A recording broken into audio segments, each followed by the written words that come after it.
यहां पर जिस जगह पर मैं खड़े होकर अल्लाह ने मुझे मौका दिया आपसे कुछ बात करने का, इस शहर के member of parliament Narendra Modi हैं।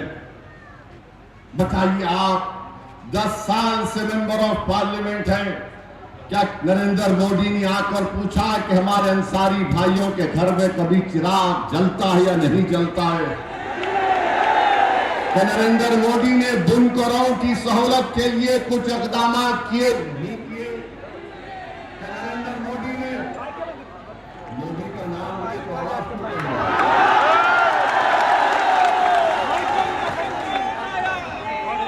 मेरे अजीज दोस्तों और बुजुर्गों, प्रधानमंत्री हैं, बुनकरों का बिजली की कीमत कम नहीं होती। अगर किसी बुजुर्ग का इंतकाल हो जाता है तो मीटर ट्रांसफर नहीं होता। बताओ, कौन सी जिंदगी में हमारे जिंदगी के कौन से शोबे में, समाजवादी पार्टी हो या कांग्रेस हो या बीजेपी हो, हमसे इंसाफ क्या? मुझे बताओ।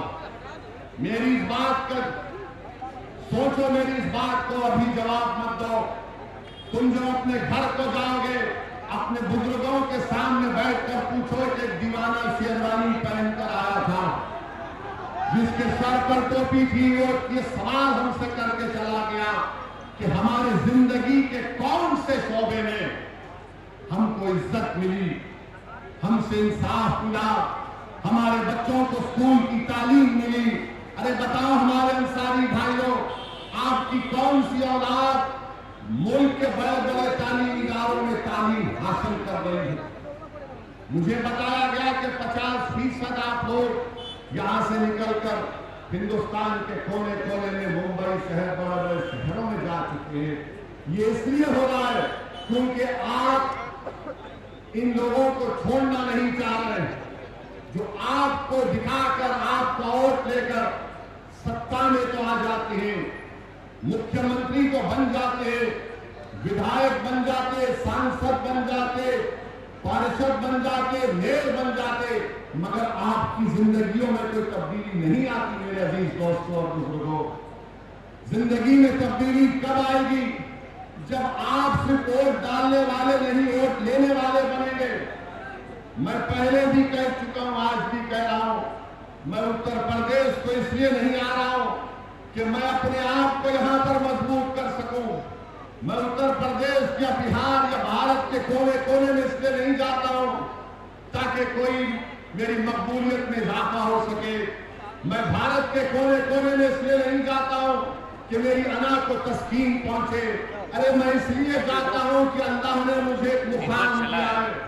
मेरी जिंदगी का चिराग कब खत्म होता है मुझे पता नहीं है, मगर मैं अपनी खबर में जाने से पहले ये कोशिश कर रहा हूं कि तुम नेता बनो, तुम लीडर बनो, तुम कायद बनो, तुम मेंबर ऑफ पार्लियामेंट बनो, तुम ताकतवर बनो, ताकि तुम्हारे बच्चों का मुस्तकबिल अच्छा हो सके। बेवकूफ बना रहे थे सारी दुनिया को, भारत के गरीबों को बेवकूफ बना रहे थे, भारत के हमारे अक्सरती तबके के हमारे भाइयों और बहनों को। नरेंद्र मोदी पार्लियामेंट के अंदर, पार्लियामेंट के बाहर कह रहे थे कि सबका साथ, सबका विकास, सबका विश्वास की बातें करते थे, मगर राजस्थान जब पहुंचे तो नरेंद्र मोदी की जबान से जो भाषण निकला उसको हरगिज गर्मी की वजह से नहीं निकला, वो उनकी सोच की वजह से निकला। जो वो सोचते हैं वो उनकी जबान पर आ ही गया। 2002 से नरेंद्र मोदी जो भाषण दे रहे हैं, हम 2024 तक आ गए। नरेंद्र मोदी गारंटी, मोदी की गारंटी की बात करते हैं। मेरे अजीज दोस्तों और बुजुर्गों, मोदी की एक ही गारंटी है, वो है मुसलमानों से नफरत। एक ही गारंटी है। मोदी की दूसरी गारंटी है कि मैं भारत के संविधान को बदलूंगा, क्योंकि जो संविधान बाबा साहब अम्बेडकर ने बनाया, मोदी उसको बदलना चाहते हैं। मोदी की दूसरी गारंटी, तीसरी गारंटी है कि ओबीसी समाज से दलित समाज से आरक्षण को खत्म करके रख दिया जाए। याद रखो, जब पार्लियामेंट में जब नया बिल लाया जा रहा था ईबीसी के नाम पर, मैंने पार्लियामेंट में खड़े होकर ये कहा था, ये बाबा साहेब अम्बेडकर के ख्वाबों के खिलाफ ये हुकूमत काम कर रही है। तो मोदी जी की गारंटी ये है, बड़ी बड़ी गारंटी की बात करके, अरे भारत के प्रधानमंत्री आप हैं, आप पसमानदा मुसलमान की बात करते हैं ना। ये पसमानदा मुसलमान का पावर लूम किसका है? पावर लूम पर मोदी जी कभी ध्यान नहीं दिए, बिजली की कीमत पर ध्यान नहीं दिए, मगर अब मोदी जी ने क्या कह दिया राजस्थान में कि भारत के 17 करोड़ मुसलमान घुसपैठी है और भारत के मुसलमान ज्यादा बच्चे पैदा करते हैं और भारत के मुसलमानों को हमारी हिंदू मां और बहनों का मंगलसूत्र छीनकर उनको दिया जाएगा। नरेंद्र मोदी, अगर आप बात मंगलसूत्र की करेंगे तो बात बहुत दूर तक जाएगी, मेरी जबान मत चलाएं। बात बहुत दूर तक जाएगी, क्योंकि अगर तुम्हारे मुंह में जबान है तो मेरे मुंह में भी जबान है। पूरा सिजरा बोल सकता हूं मैं यहां पर, मगर एहतराम और अदब के दायरे में रहकर कह रहा हूं। अब आप मैं पूछना चाह रहा हूं, इस बनारस की सरजमीन में खड़े होकर क्या बिस्मिल्लाह खान घुसपैठी थे? बताओ, क्या आप घुसपैठी हैं? क्या आप घुसपैठी हैं? अगर घुसपैठी नहीं है तो हाथ उठाकर बताओ कम घुसपैठी नहीं है।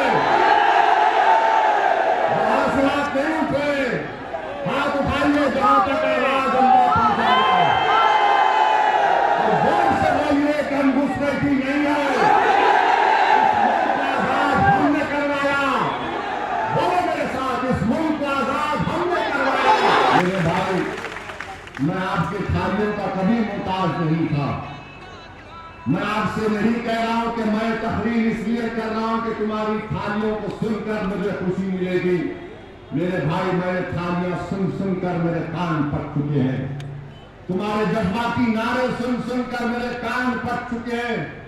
मैं सिर्फ तुमसे ये बताने आया हूं कि तुम थाली मत बजाओ, तुम सिर्फ इस उंगली से वोट डालो पीडीएम को। यही हमारी ताकत का नजारा होगा, यही हमारी ताकत का नजारा होगा। तो मुत्तहदा तौर पर अपने वोट का इस्तेमाल करिए। ये तमाम सियासी पार्टियां हैं, समाजवादी है, बहुत सी पार्टियां हैं, मगर आपने क्या हासिल किया बताइए आप। उत्तर प्रदेश में सबसे ज्यादा जेलों में कौन है?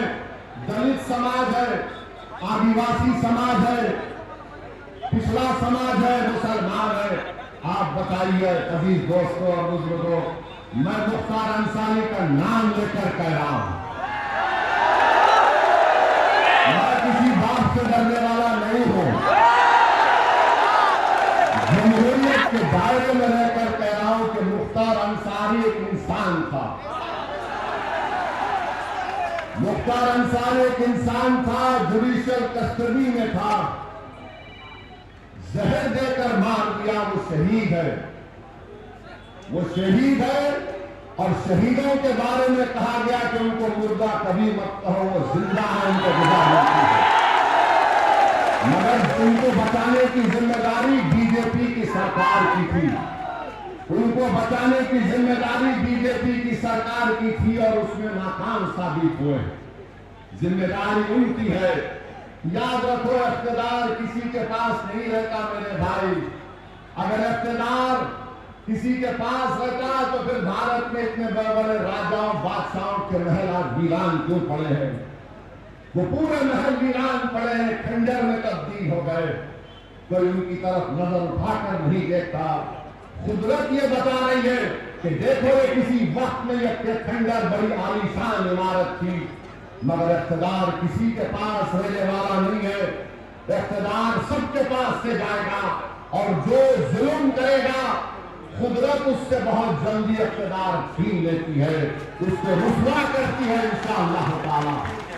और जो मजलूमों को का साथ नहीं देता, जो लोगों की जानें लेता है, अरे एक दिन आएगा सब चले जाएंगे इस दुनिया से। मेरे अजीज दोस्तों और बुजुर्गों, दूसरी तीसरी अहम बात हम आपसे अर्ज करना चाह रहे कि पार्लियामेंट का चुनाव चल रहा, अचानक देश के प्रधानमंत्री की जबान अपनी ओरिजिनल जबान पे आ गई। ओरिजिनल जबान गुजारिश है कि ये जो पीडीएम जिसका हिस्सा मजलिस इत्तेहाद मुस्लिमीन की है, जिसकी जिम्मेदारी हमने मोहतरमा कृष्णा पटेल साहिबा को दी है, मैं उत्तर प्रदेश के पिछले दलित और मुसलमानों से अपील करने आया हूं कि आप तमाम पीडीएम से जुड़ जाइए, पीडीएम को मजबूत करिए, क्योंकि याद रखिए अगर हमको छुटकारा मिलना है संघ परिवार से, बीजेपी से, अगर हमको छुटकारा मिलना है समाजवादी पार्टी से या दीगर दूसरी सियासी पार्टियों से जो सिर्फ जबान से इंसाफ की बात करते हैं मगर जमीन पर उसको अमली जामिनामा पहनाने का काम नहीं करते, मैं आपसे वादा कर रहा हूं कि इंशाअल्लाह ताला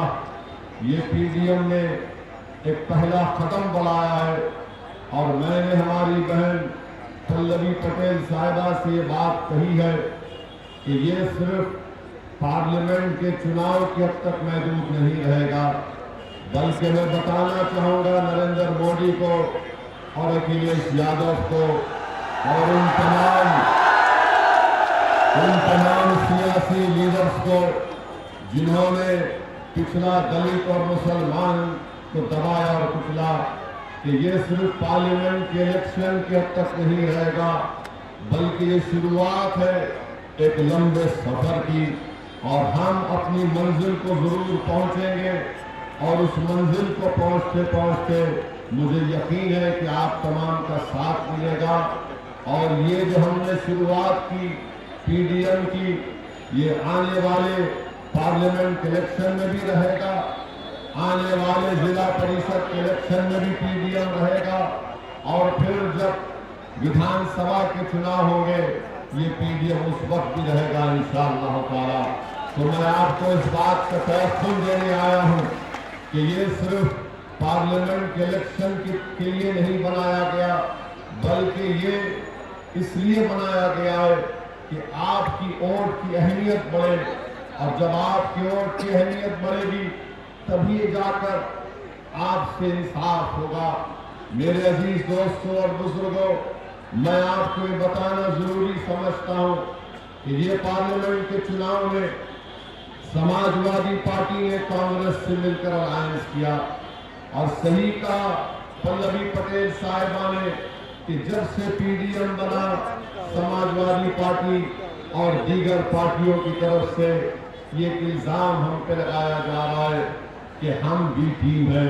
मैं पूछना चाहता हूं अखिलेश यादव से कि 2014 का लोकसभा का चुनाव आप हार गए, क्या आप मोदी से सौदा करके हारे थे?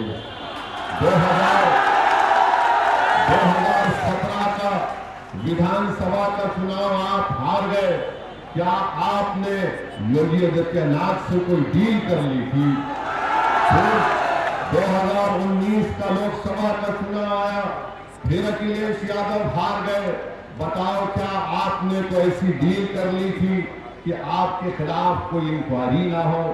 अरे 2022 का फिर से विधानसभा का चुनाव आया और यहां पर इस हमारे अंसारी भाइयों की बस्ती में खड़े होकर मैं जिम्मेदारी के साथ कह रहा हूं, आप तमाम ने मिलकर अपना एक एक वोट समाजवादी पार्टी को दिया, मगर बताइए क्या समाजवादी और अखिलेश ने बीजेपी को इख्तियार से रोक सकी? आपने नहीं दिया समाजवादी पार्टी को वोट, बीजेपी को रोकने के लिए आप तमाम ने दिया, मगर इसके बावजूद भी समाजवादी पार्टी बीजेपी को इख्तियार में आने से रोक नहीं पाई। अब जब पार्लियामेंट के चुनाव के लिए पीडीएम बनाया गया तो इनके पेट में दर्द शुरू हो गया। अरे बताओ अखिलेश यादव, तुम्हारी जबान से लफ्ज मुसलमान नहीं निकलता। जब तुमसे पूछा जाता है कि बैकवर्ड क्लास के आरक्षण के बारे में बताओ तो अखिलेश यादव कहते हैं मुझे पता नहीं है। जब मुसलमान के बारे में अखिलेश यादव से पूछा जाता है तो बोलते हैं कि मैंने लखनऊ में एक मॉल बनाया। अखिलेश यादव इतनी बड़ी आबादी अल्पसंख्यक समाज मुसलमानों की उत्तर प्रदेश में रहती है, जब आपसे पूछा जाता है अल्पसंख्यक समाज मुसलमानों के बारे में तो आप एक मॉल की मिसाल देते हैं। ये इनका मसला है। और आज आप देखते हैं कि हमको गाली देने वाले मुरादाबाद में डॉक्टर एसटी हसन वहां के रुकने पार्लियामान थे, उनको टिकट नहीं दिया गया। बताइए क्यों नहीं दिया गया? इसलिए नहीं दिया गया क्योंकि नहीं चाहते थे कि एसटी हसन अगर दोबारा जीत जाएगा तो वो ताकतवर बन जाएगा। आप सबको रोकना चाहते हैं। अरे आप ऐसे लोगों को चाहते हैं जो सिर्फ आपके सामने सर झुकाकर बैठे रहे। मेरे भाई, मैं आपको बताने के लिए आया हूं कि अखिलेश यादव कहते हैं कि अपनी जान दे दो और बीजेपी को रोक दो। अरे अखिलेश यादव, तुम्हारा आधा परिवार नरेंद्र मोदी के साथ बैठकर चाय पी रहा है। मेरे लिए है, मेरे वतन का हिस्सा है। मेरे अजीज दोस्तों, बुजुर्गों, मेरे इज्जतदार और बहनों,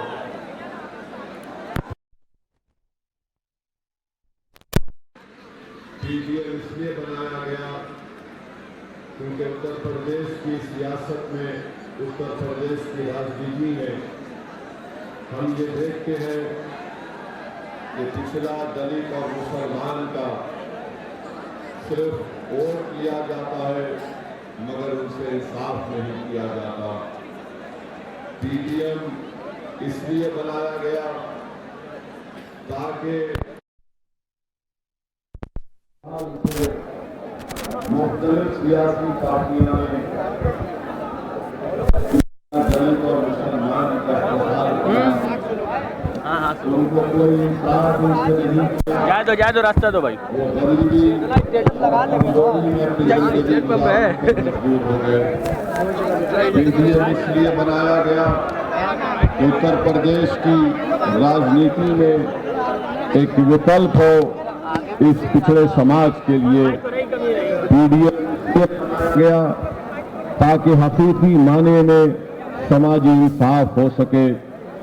पीडीएम इसलिए बनाया गया क्योंकि हम 50 साल से सिर्फ वोट डालने वाले बने, अब हमको इंशाअल्लाह ताला वोट लेने वाले बनना पड़ेगा। मेरे अजीज दोस्तों और बुजुर्गों, मेरी आप तमाम से दबन गुजारिश है कि ये जो पीडीएम, जिसका हिस्सा मजलिस इत्तेहादुल मुस्लिमीन भी है, जिसकी जिम्मेदारी हमने मोहतरमा कृष्णा पटेल साहिबा को दी है, मैं उत्तर प्रदेश के पिछले दलित और मुसलमानों से अपील करने आया हूं कि आप तमाम पीडीएम से जुड़ जाइए, पीडीएम को मजबूत करिए। क्योंकि याद रखिए, अगर हमको छुटकारा मिलना है संघ परिवार से, बीजेपी से, अगर हमको छुटकारा मिलना है समाजवादी पार्टी से या दीगर दूसरी सियासी पार्टियों से जो सिर्फ जबान से इंसाफ की बात करते हैं मगर जमीन पर उसका अमली जामेनामा पहनाने का काम नहीं करते, मैं आपसे वादा कर रहा हूं कि इंशाअल्लाह ताला ये पीडीएम ने एक पहला कदम बढ़ाया है। और मैंने हमारी बहन पल्लवी पटेल साहिबा से ये बात कही है कि ये सिर्फ पार्लियामेंट के चुनाव की हद तक महदूद नहीं रहेगा, बल्कि मैं बताना चाहूंगा नरेंद्र मोदी को और अखिलेश यादव को और उन तमाम सियासी लीडर्स को जिन्होंने पिछला दलित और मुसलमान को दबाया और कुचला, कि ये सिर्फ पार्लियामेंट के इलेक्शन के हद तक नहीं रहेगा, बल्कि ये शुरुआत है एक लंबे सफर की। और हम अपनी मंजिल को जरूर पहुंचेंगे और उस मंजिल को पहुंचते पहुंचते मुझे यकीन है कि आप तमाम का साथ मिलेगा। और ये जो हमने शुरुआत की पीडीएम की, ये आने वाले पार्लियामेंट के इलेक्शन में भी रहेगा, आने वाले जिला परिषद के इलेक्शन में भी पीडीएम रहेगा, और फिर जब विधानसभा के चुनाव होंगे ये पीडीएम उस वक्त भी रहेगा इंशाअल्लाह ताला।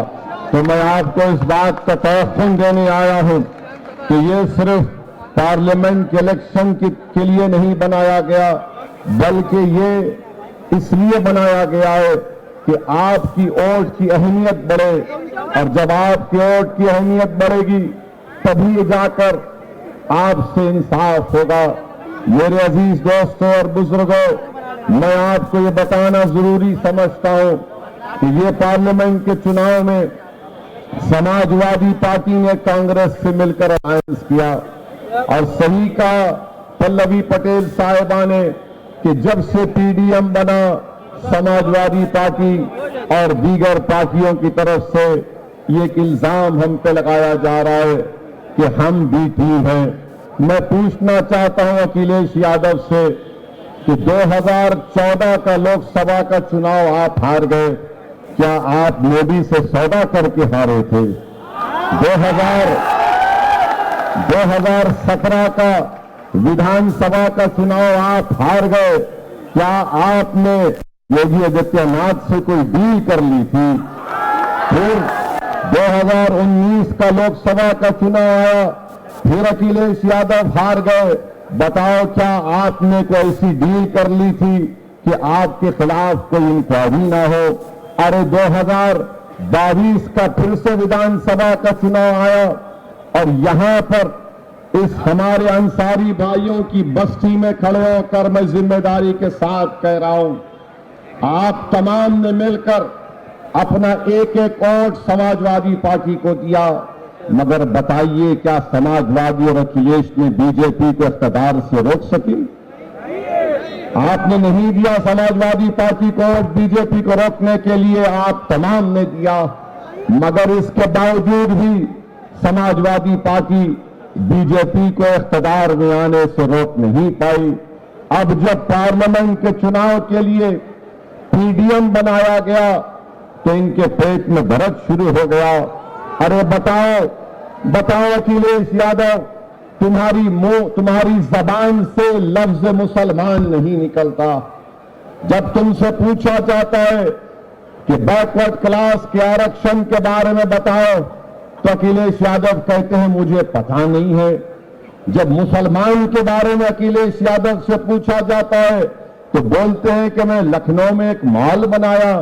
अखिलेश यादव, इतनी बड़ी आबादी अल्पसंख्यक समाज मुसलमानों की उत्तर प्रदेश में रहती है, जब आपसे पूछा जाता है अल्पसंख्यक समाज मुसलमानों के बारे में तो आप एक मॉल की मिसाल